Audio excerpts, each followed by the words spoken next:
서양 예술이 멜랑콜리한 정조로 이렇게 휩싸여 있다라는 것은 어느 정도 말씀을 드렸고요.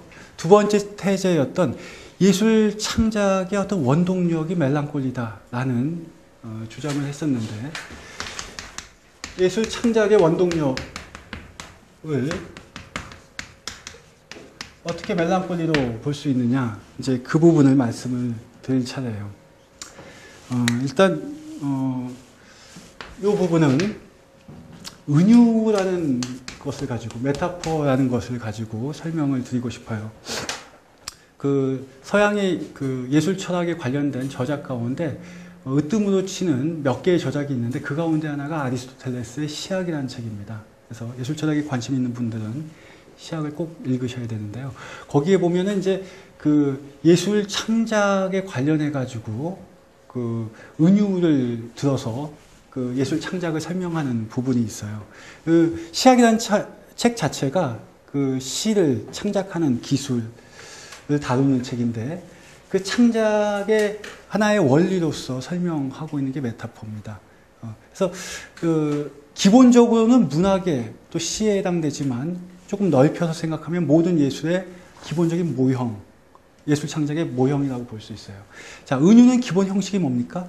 A는 B이다입니다. 그죠? A는 B이다. 인데, 은유가 제대로, 훌륭한 은유가 나오기 위해서는 조건이 있어요. 첫 번째 조건은 낯설음입니다. 아주 너무 친숙한 수어 B를 붙이면 은유가 나오지 않아요. 좋은 은유가 나오지 않습니다. 낯설음. 자, 이것은 분필이다. 뭐 다 하는 거잖아요. 이게 은유입니까? 아니죠. 이런 건 은유가 아니에요. 그죠? 이건, 뭐, 예를 들어서 저는 시인이 아니기 때문에 아주 나이브한 엉터리 메타포를 쓰겠습니다. 예를 들어서. 이것은 얼음막대다. 이건 조금 낯설잖아요. 그죠? 하여간, 좀 이상하죠. 그죠? 하여간 좀, A의 그 주어에 해당되는 수어를, 낯선 수어를 붙여야 돼요. 은유가 되려면. 두 번째 조건은 뭐냐면, 말이 돼야 됩니다. 이것은 얼음막대다. 말이 안 되잖아요. 이게 뭡니까? 그죠? 아무런 의미가 없어. 그러면 안 돼요. 어떤, 의미가 발생해야 돼요. 거기에서. 어떤 화가가 그림을 그렸는데, 이전의 화풍하고 똑같이, 뭐, 피카소하고 똑같이 그리면은 그게 좋은 작품이 되나요? 아니죠. 그죠? 일단 새롭게 낯설게 만들어야 돼요. 그러면서도 말이 되게. 사람들이 저건 정말 말이 된다. 저건 의미가 통한다. 그죠? 너무 막 이상하게 가면 안 되잖아요. 이 두 가지를 어느 정도 충족시켜 줘야지 좋은 은유를 만들 수 있다고 얘기할 수 있는데, 근데 아리스토텔레스는 그런데 그럼에도 이 정도까지는 설명할 수 있다 손치더라도 구체적인 기술, 은유를 만드는 기술은 가르쳐 줄 수 없다라고 얘기합니다. 그죠? 저는 아주 옛날부터 이걸 알고 있었어요. 근데 저는 시인이 못됐습니다.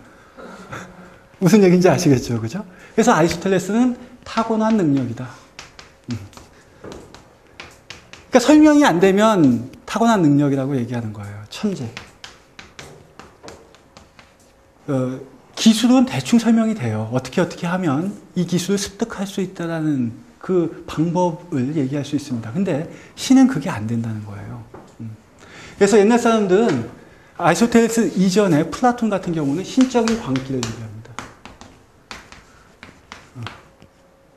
이게 있어야 훌륭한 시를 쓸 수 있다는 거예요. 그러니까 모르니까 이 창작의 그 창조의 원리를, 여러분 사실 창조의 원리가 정말 밝혀질 수 있을까요?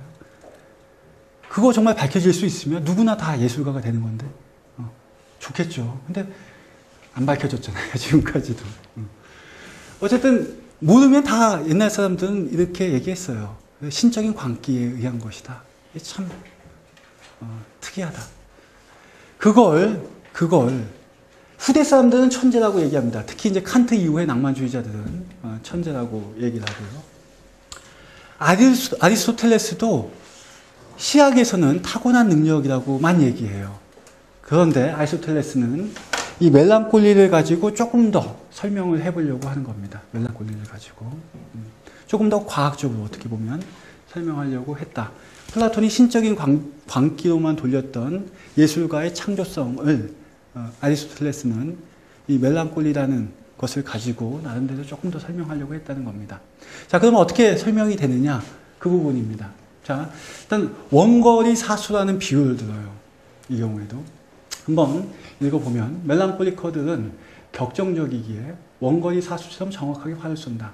어느 한순간에 급변할 수 있는 그들의 태도로 인해 그들에게는 인접성이라는 현상이 나타난다. 그러니까 낯설면서 동시에 유의미한 수로 비를 찾아내기 위해서는 뭘 발휘해야 됩니까? 지금식으로 얘기하면 상상력을 막 발휘해야 돼요.